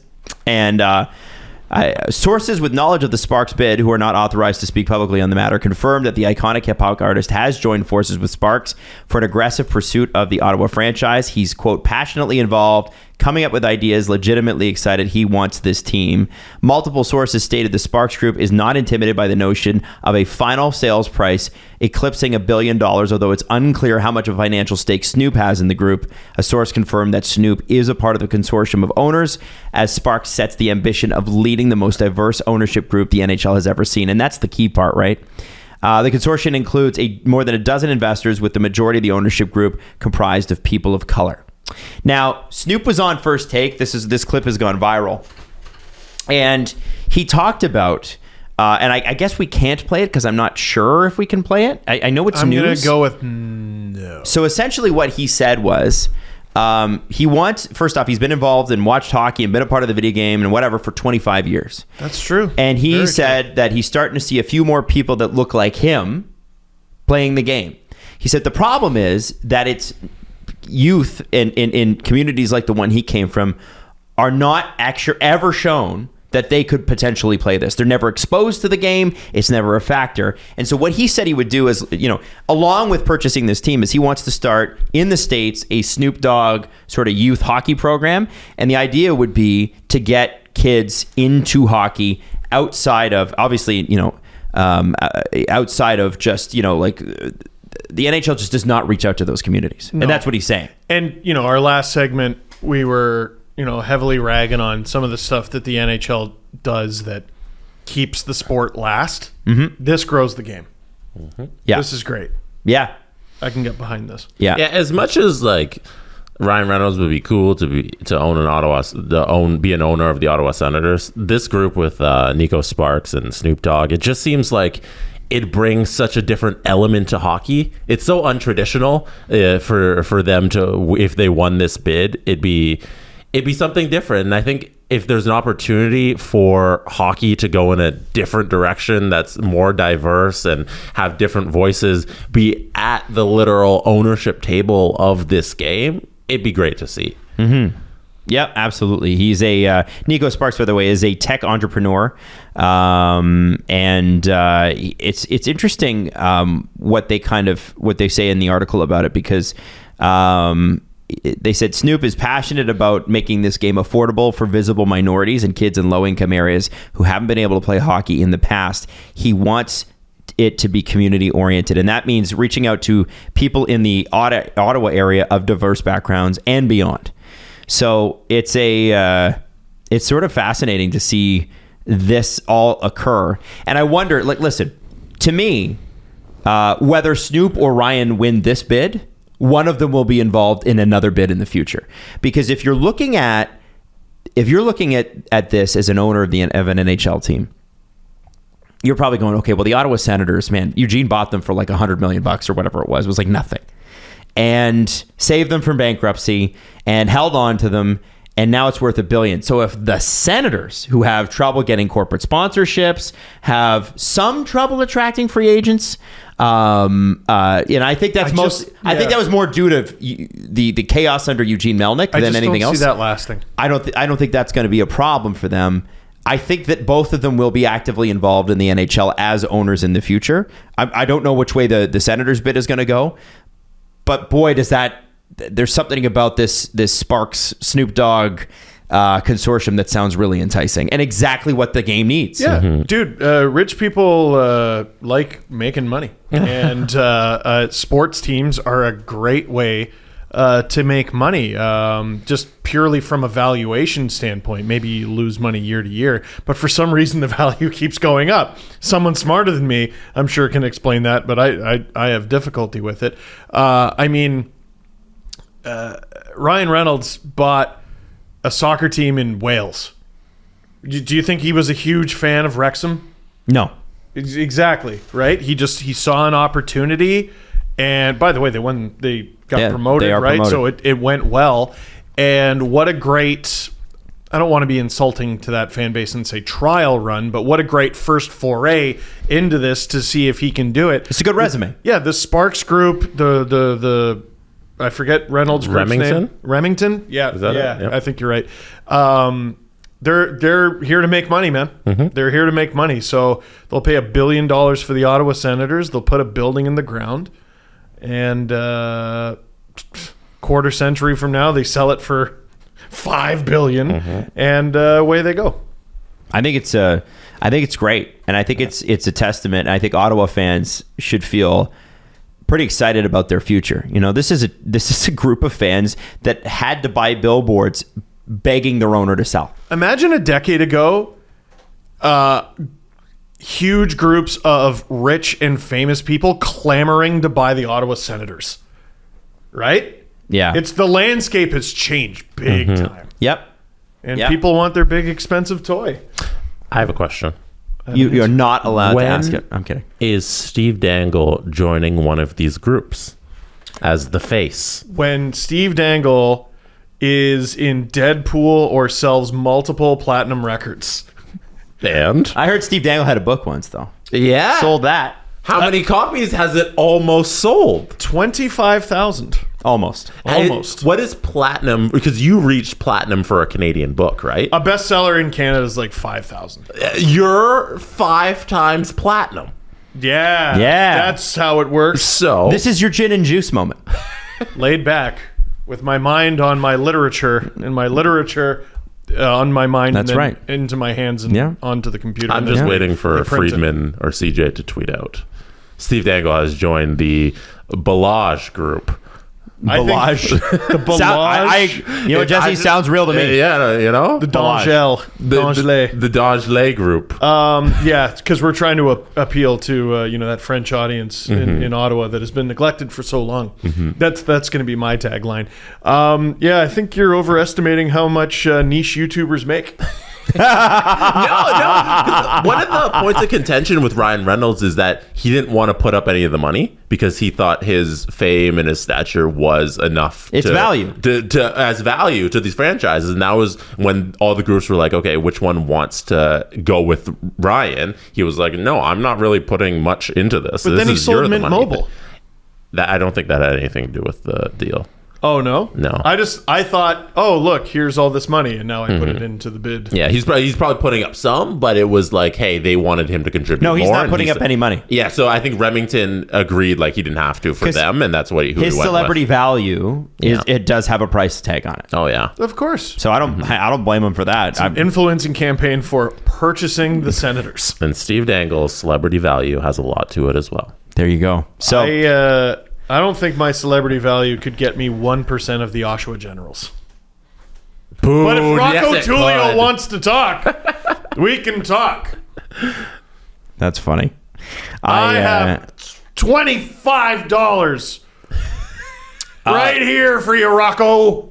So Let's go, Jens. not even 24 hours after the Devils shocked the Rangers and didn't even allow a goal. Enough's been made of the Trouba hit.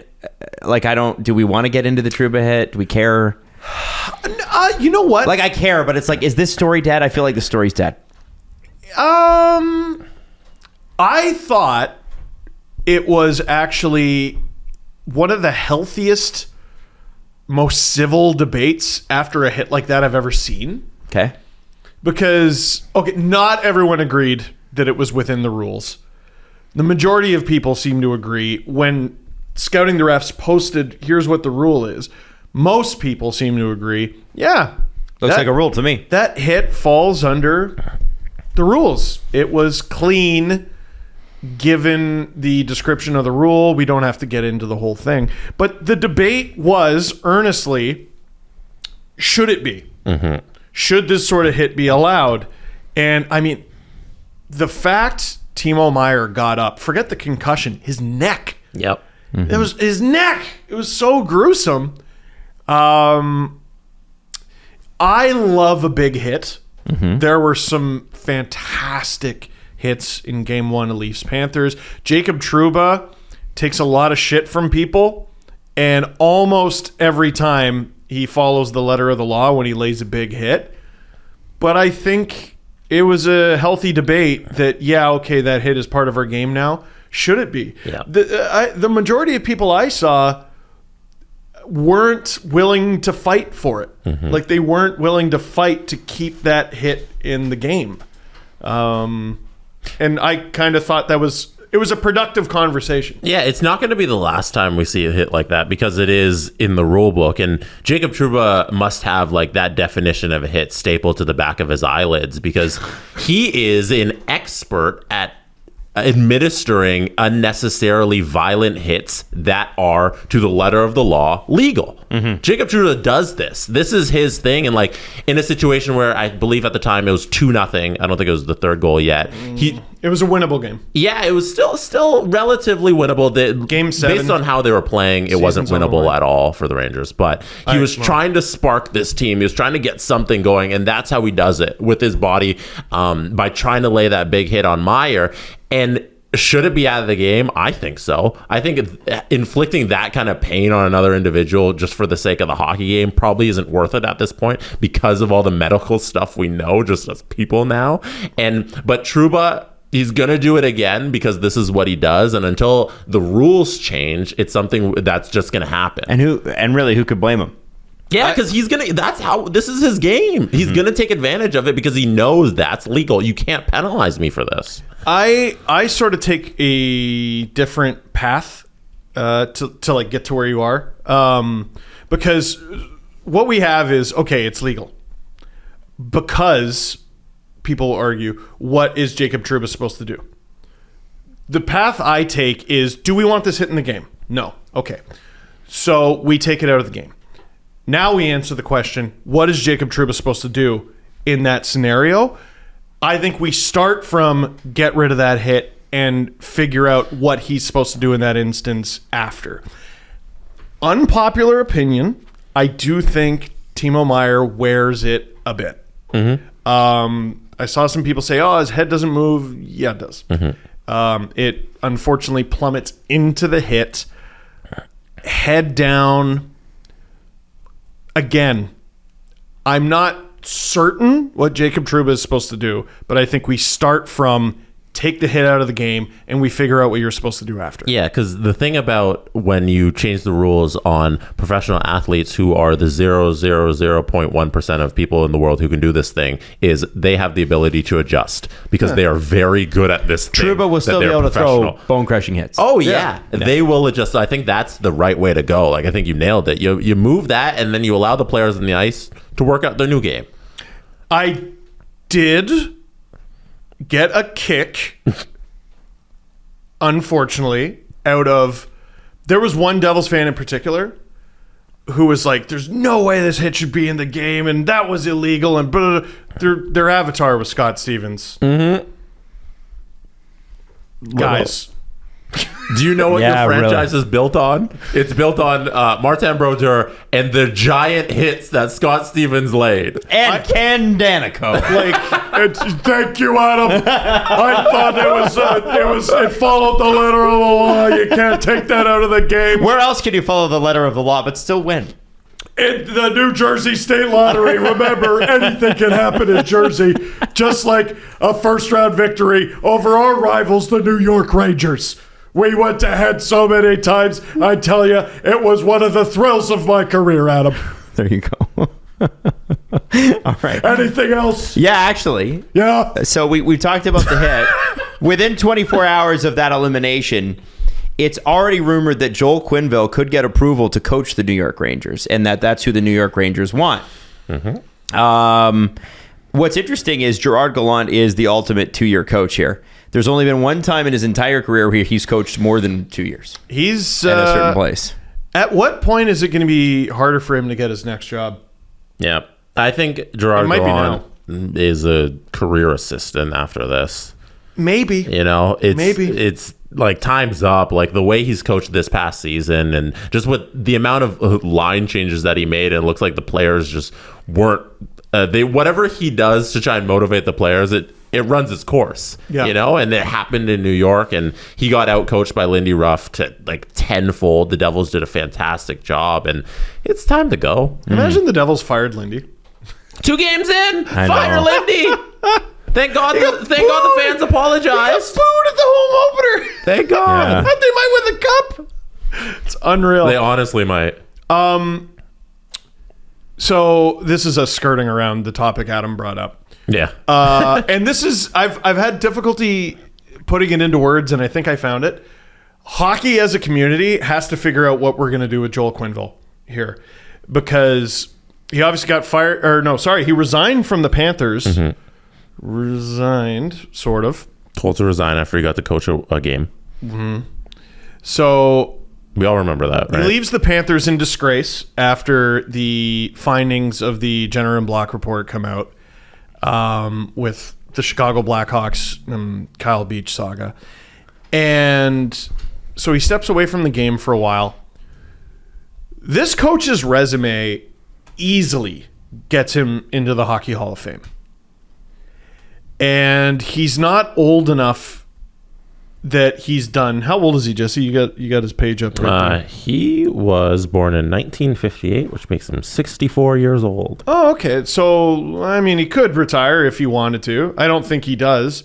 I never got the impression he wanted to on account of he just joined the Florida Panthers. So, we got obviously one of the best hockey coaches out there from a X's and O's standpoint. He's got a Hockey Hall of Fame resume. He wants to continue coaching. And there are very legitimate reasons that people don't want him to coach anymore. So what do we do with this person? I think each team needs to... Well, first off, the NHL needs to approve it. It has to go through Gary first. That's what Gary said. If Quenville wants to do it again, and I would imagine that in the reports that the NHL did internally, which I don't believe they ever released, Gary has a far better understanding of what did or did not happen under John McDonough and the Chicago Blackhawks. And the people that I've talked to in the game have said that John McDonough, for sure, not that others were not complicit, but this was a John McDonough thing. And he ran the Chicago Blackhawks like they were his own personal fiefdom, is how it was described to me. Wow. That doesn't mean that Joe and Stan and the other guys that were involved, Chevy and Mark Bergevin, shouldn't be called to account on this. My question is, and this is why I would imagine Gary Bettman didn't really release this stuff. They know more than we do. They don't want to release it because you might have to hold them to account if Quenville and Bowman ever want back in. Now, the other thing I want to bring up is there is word that there are teams interested in Stan Bowman as their general manager. Wasn't Pittsburgh mentioned? There was a thought about that, yeah. Replacing Brian Burke with Stan Bowman makes me sick. Yeah. And again, there's another guy. We got to figure out what to do with this guy, because anyone whose stance is hard line on this, just blanket ban them. That hasn't happened. Right? If they were banned, they would have been banned. Right. It's Stan Bowman, as I understand it, stepped aside. Joel Quenville stepped aside. Were they told to step aside? My assumption is yes. We don't know that. What do you do with these guys? Do you keep them out of the NHL forever? I think this is It's a question for people probably with an answer that's far smarter than we are, but at very least, I would, as a fan, like to see what was done to correct the behavior. Like, what did you go to classes? Did you educate yourself? Like, is there anything on that? Yeah, all of this stems from what's at the crux of a lot of these problems, and it's that once somebody's in the game of hockey, it's kind of expected that they can never leave. That, hey, it's really difficult to get kicked out. We regurgitate the same 300 guys who have been here for the history. Joel Quenville was drafted by the Toronto Maple Leafs, like when he was a kid, when he was eligible to be drafted. In like the 80s. Way back when. He played a whole career as a player in the National Hockey League. And then, because you can only work in one field in your entire life if you are a hockey player, he continued working in hockey. And he became a head coach, and he became the second winningest head coach of all time. But the expectation of this 64-year-old man is that he has to be able to do this forever. He is one of us in hockey. Go out on his terms. And go out on his terms. And as long as he wants to work in this game, we're going to find a place for him in this game. And that's not the way it should be. Like, if he did something that got him kicked out of, I didn't want to use the word kicked out, but essentially kicked out of the Brotherhood of the National Hockey League, that's fine. Like, why can't we ask this 65-year-old man to find something else to do? Maybe you ruined your spot in the game because you had this meeting where you knew what Aldrich did or was happening with Aldrich and you did nothing about it, and maybe that's enough. And you were upset about the disturbance this might cause for your Stanley Cup run. Yeah. Like, maybe that's enough for, hey, you can leave this brotherhood now, and maybe the rest of the old white men in this thing should stop working so hard to maintain this guy's spot in your 200 people club. Listen, Joel, you got what you wanted. You got your Stanley Cup ring in 2010. How about you sit in a rocking chair and look at it? Like, there are other people on this earth. Hey, there are other humans who can do those jobs. We don't need to try so hard to keep this guy's position. Yeah, he got exactly what he wanted. It's a really tricky decision. And then there's Stan Bowman, who, like, is that dude even 50? Like, I don't know. It's down to individual choice. Not to make this comparison, but like, teams have decided, resume or not, Mike Babcock is not worth the headache. So it's not necessarily a matter of you need to ban this person. It's just all teams need to come to the same conclusion. And they decided, whether it's a PR nightmare or they just don't like what he's going to do to the locker room, you can't bring this guy back. And maybe he's just done. We don't know that he's done. No, we don't know. But he's been out of coaching for quite some time, and he's been paid handsomely for it, and X, Y, and Z. It's going to be up to teams to decide. Joel Quenville is very interesting because, again, Hockey Hall of Fame coach, second all-time in wins. Yeah. Stan Bowman, I'm sorry, there's better people in hockey to hire. Yeah. There's better managers in hockey to hire. And just the hockey itself, like he the way that he dismantled a Chicago team that could have continued to make runs at the Stanley Cup with bad moves. Yeah. If people thought Mike Babcock was a better coach, he would have a job right now. Right. And Mike did bad things, but Mike didn't do bad things like what these guys are purporting to do. That's right? why I said not to compare. Yeah, right? People think like he's not that good of a head coach, but they clearly think Joel Quenville is still an amazing head coach. This dude is unreal, and he did something that is extraordinarily difficult to forgive. So what do we do with that? I also believe in redemptions and I guess learning. Redemption and people are human and everything. That's real tough to get past. Yeah. Well, I just thought it was worth bringing up. I completely forgot, by the way, there was another game last night, and we would be doing a huge disservice to Joel Pavelski if we didn't talk about the fact that he had 4 goals and they still lost in overtime. I know that feel, Joe. It's so funny. So funny. What's funny? What's funny? You know, this fucking Eastern bias media. You know, I know. They start talking about the Dallas-Seattle game, and they focus on, Joe Pavelski scored 4 goals. How about 5 different Seattle Krakens players score 5 goals, and they beat the Dallas Stars? They got 5 goals on Jake Ottinger. Yeah, the first period, he was shaky. On home ice. Shaky. 4 goals in 1 period, and then from the end of the first through the rest of the game, unreal. He kept the Dallas Stars in that game. Now, they lost in overtime in Game 1 to Minnesota. So, I mean, apparently winning Game 1 is the kiss of death. Ha! Florida! Got you right where we want you! But, man, Seattle... I also find it funny that the top 3 stars, even though Seattle won and were better, the top 3 stars are Pavelski, Gord, and Max Domi, who had 3 assists. Oh, wow. So Gord with the OT winner. That second line that they've just came out of nowhere because now Pavelski is back, it's really good.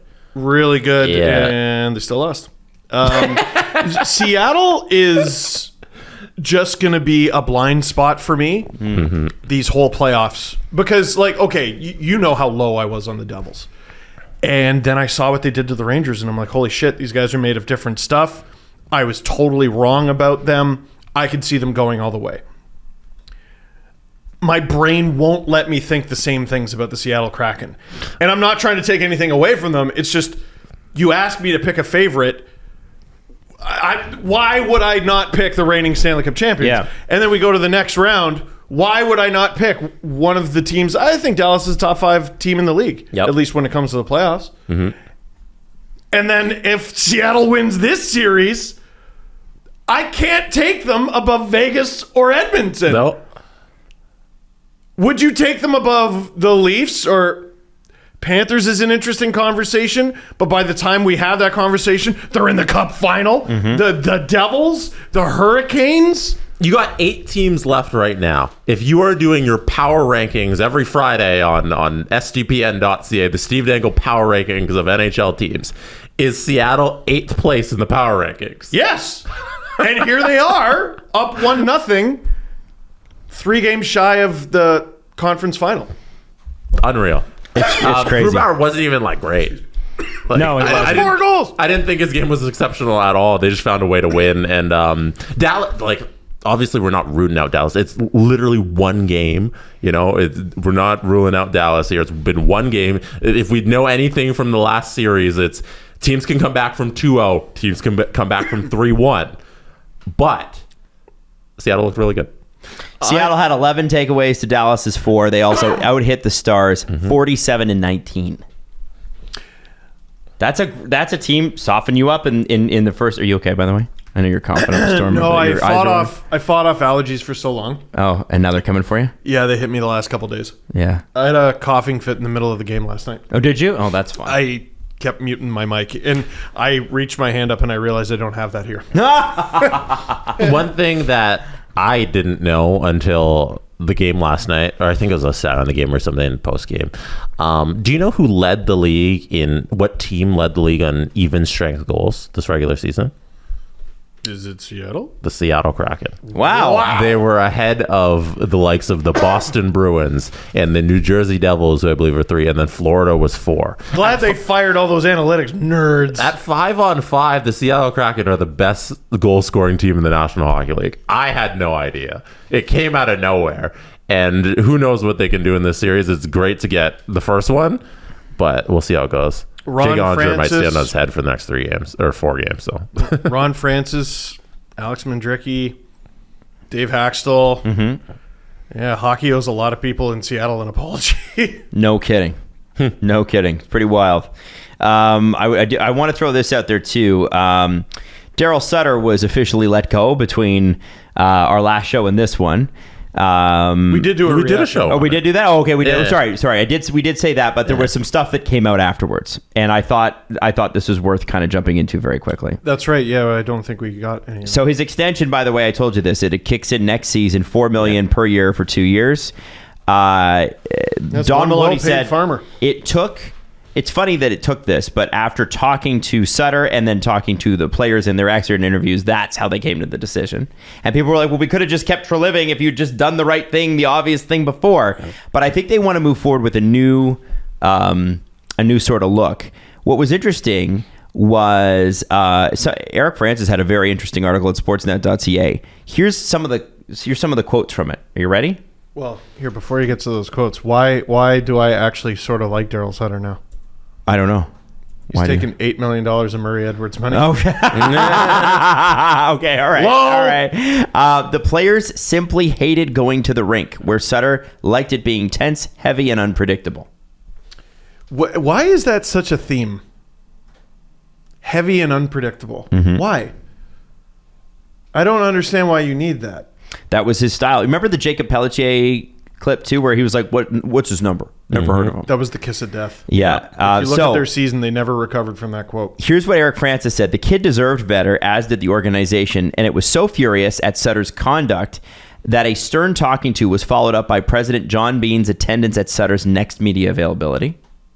Agents around the league saw his antics and were aware of the power struggle Which ones? That saw Sutter refuse to play call-ups despite the GM's request to see what they had in young players like Matthew Phillips, Walker Duehr, and Pelletier. And I think Coronado you can include in that as well. It hurt the organization's chances of signing any college or junior hotspot. So that I thought was an interesting point because I'm like, damn, they were not able to get in on some of those junior free agents that you want to get. That's specific. Yeah. Hey, that's rather specific. And this one is the one that bugs me the most. It's one thing if you're a player and your coach kind of freaks you out because he might not give you ice time. Staffers were scared of Sutter, and many players abhorred him. So people's rink staff, people that he works with, that's such they're huge, afraid of him. That huge is red flag. Massive, yeah. Yeah. Like that. Because that means as a person, you suck. Like, you hear stories like Matthew Tkachuk arrives in Florida and takes all the training staff out for a meal. Yes. Mm-hmm. Yes. The sort of thing you're able to do as a rich person. Mm-hmm. You know what I mean? That it's just a nice gesture. And you're a hockey coach and the team staff are afraid of you. That sucks. You just don't need to be that. Jonathan Huberdeau did an interview with a French radio station, and Julian McKenzie of SDPN and The Athletic translated some of it. And when asked about the Sutter Pelletier thing, what he essentially said in French was, "Why say that to the media and then go see the kid and tell him he played well?" Huberdeau on Pelletier extended, "We were all disappointed, especially for a young kid who comes in and doesn't need that as a young player. He just wants to play well for himself and the team. In the media, we were all pretty surprised. We were saying, that's Darryl." And there's also I don't know if you've seen the video, but there's a viral video on Flames Twitter talking about, or you can lip read Huberdeau saying, "We haven't practiced the fucking power play all year." And he slams his stick and then throws it back. Oh, that's where that rumor not came fucking from? once. Yes, is not fucking once. It's on there. You can see it. Is that's where the rumor came out? But yeah, I doubt that they didn't practice it at all. I assume he was being kind of hyperbolic about it being in the moment, being upset, but that's awful. yeah, I mean, Darryl Sutter's not a complete moron, man. Like, I'm sure they practice the power play, but obviously not enough, not to the standard. And I mean, it's Jonathan Huberdeau. I tend to believe him on, he had over 100 points last year. Pretty sharp drop off. And I'm sure he wears some of that, but there was just, obviously, we talked about what a great match Paul Maurice is for the Panthers. I just don't think Sutter's a match for the Flames anymore and the players they have.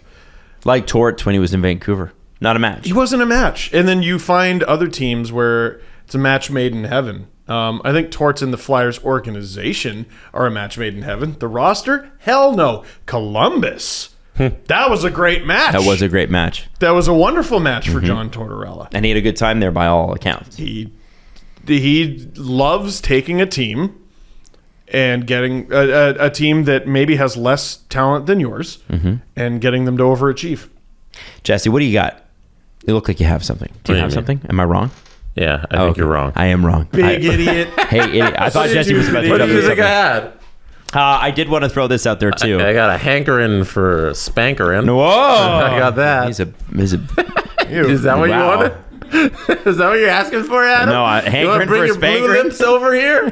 give me a spankering with your blue lips. This is what you got. Can't spank so All right, let's go. What's next? That's called a headbutt. Okay.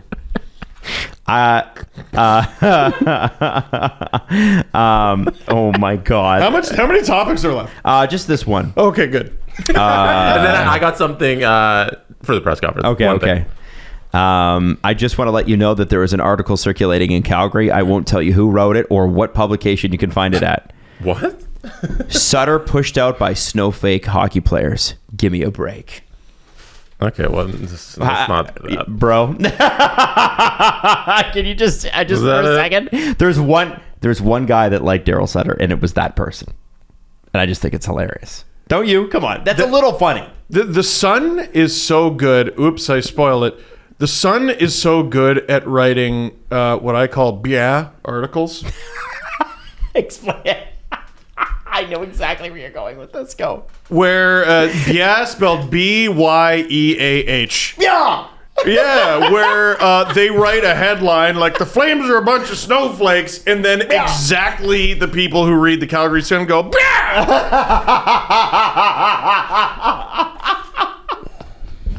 come read what you already think.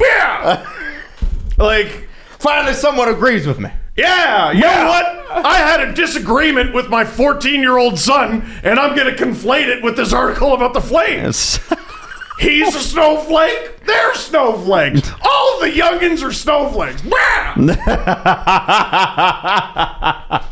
Byeah clicks. Byeah journalism. I like that. Yeah, Byeah columnist, whatever. Yeah, it doesn't matter. Anyway, I thought you'd find that funny. Let us when Eric Francis is saying staffers were afraid of him, you got nowhere to go, man. No, maybe everyone's a snowflake. Yeah. Maybe everybody else needs to The toughen up. 23-man roster, the training staff, the people who prepare the meals, and the medical staff, and no. Could it be one person who is the problem or 40? I bet it's 40. I'm playing the percentages here. Byeah. Let's do the press conference. Fucking idiot. I like that. I like that. The Steve Dangle Press Conference.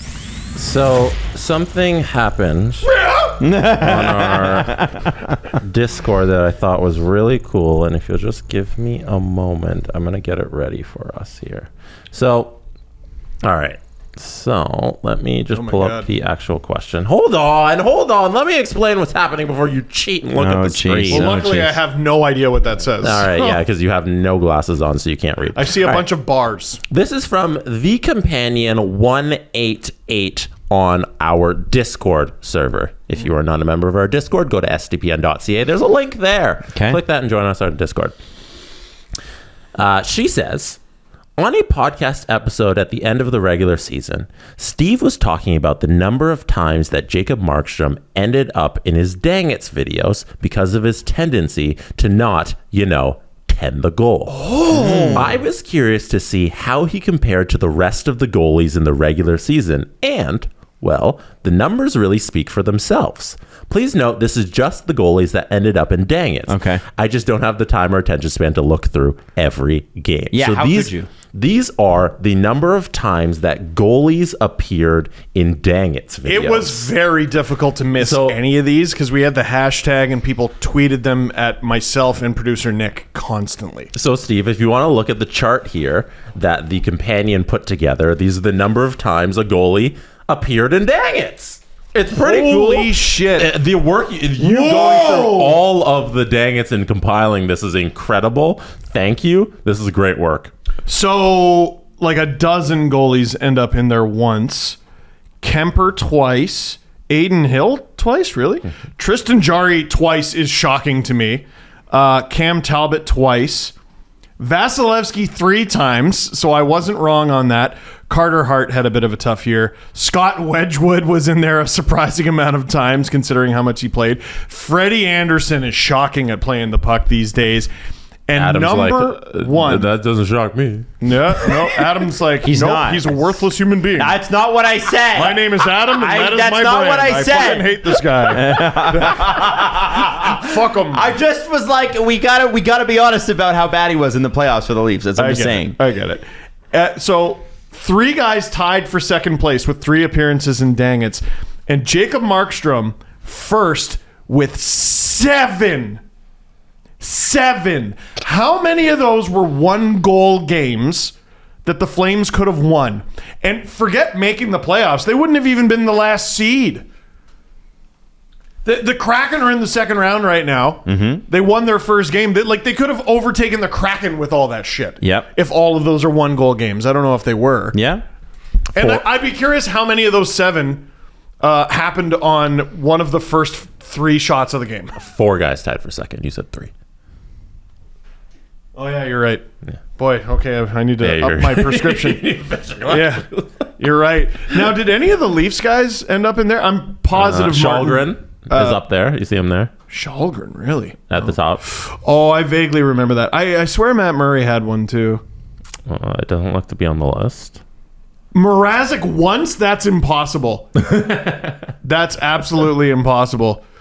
Karel Vejmelka has one really bad one every year, and that's it. How much of the... So you have all the names here of all the goalies who were in Dang It's. How much of the actual plays do you remember? Like, if I list off Charlie Lindgren, Connor Hellebuyck, could you describe to me the play that they made to get them into Dang It's? Let me see. So it was Lindgren. Oh, I do remember it was really bad. I don't remember what it was. Hellebuyck, I think, just misplayed it behind the net. Shellgren. That's all of them. I know. Shellgren, I want to say, he cost the Leafs a game, didn't he? Binnington had to be his incident with Ryan Hartman. Mm-hmm. Kakkonen, I don't remember. Reimer, I don't remember. You're 0 for 6. I know, I'm sorry. I'm having a look at these.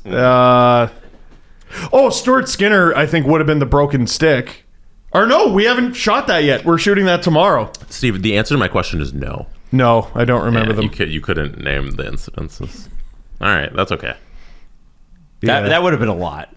Yeah. That would have been a lot. Jeremy Swayman was a giveaway that I believe gave the Panthers a playoff spot. Oh, jeez. In the final week. No way. If that's actually true. Thanks, Jeremy. Wow. Oh, well, I guess it hurt Jeremy more than us. That, I hope, can someone look that up? Yeah, somebody do some digging. I'm almost positive that's what... No way. Are you serious? I'm almost positive that's what ended up happening. I think it was a tied game 2-2. No one has talked about that. Yeah, I think it was a tied game 2-2, and the Panthers were able to win the game outright without overtime because he gave the puck away. And they Steve, needed that's the a 2 big points. deal. This is also I'm just realizing that's a that now. big deal. No, but this is also dependent on Pittsburgh doing anything. I mean, still though. That's true. No, Pittsburgh would have had to accomplish things at the end of the regular season. They had the ability to not do that. So, okay, how much did... Because the Panthers had the last... Oh, my God. The Penguins only missed by 1 point. Yeah, because they royally fucked up every game. Yeah. Oh, shit. Okay, no. We need to look at this now. This is... I had no idea. I completely forgot about this. Because the game was going to overtime. Now, I didn't look at the tiebreaker. Maybe the Panthers would have made it anyway. So, I'm still in the playoffs. They had, the final game of the season was a loss to the Hurricanes. They lost to the Leafs. They beat the Capitals. And I've obviously misremembered because it was a long time since they played the Bruins. So... What's Steve? Your memory's not good with the Dang It's. Maybe I'm thinking of Charlie Lindgren. Oh well, whatever. Fuck. Yeah. Okay. Memory on the Dang It's is C+. No, not even that. D-. D minus. D minus. D-. All right, listen. We're going to wrap the show there, but we have a brand new STP on Friday coming to you from a very different location. So our schedule, if you're wondering about our wonky schedule, it is going to be after every Leafs game. Yeah. So whenever the Leafs play, the next day is when we're recording. Yeah. Does that include Saturday? Yes. Yep. Yes. Sure does. If it comes to it. Yes. Sure does. So we'll be back on Friday and then next Monday because the NHL is the absolute worst. That's right. And then the Thursday. And then The Saturday. Who knows? Go Leafs, go. Enjoy the playoffs. Good luck to the Hurricanes and the New Jersey Devils tonight. And if you're an Oilers fan, sorry, too bad. Sorry, too bad. They don't get to play. No. The Steve Dangle Podcast. Powered by Sports Interaction. Want to bet? Follow the guys on Twitter at Steve_Dangle, at Adam WYLDE, and at Jesse Blake. Connection complete.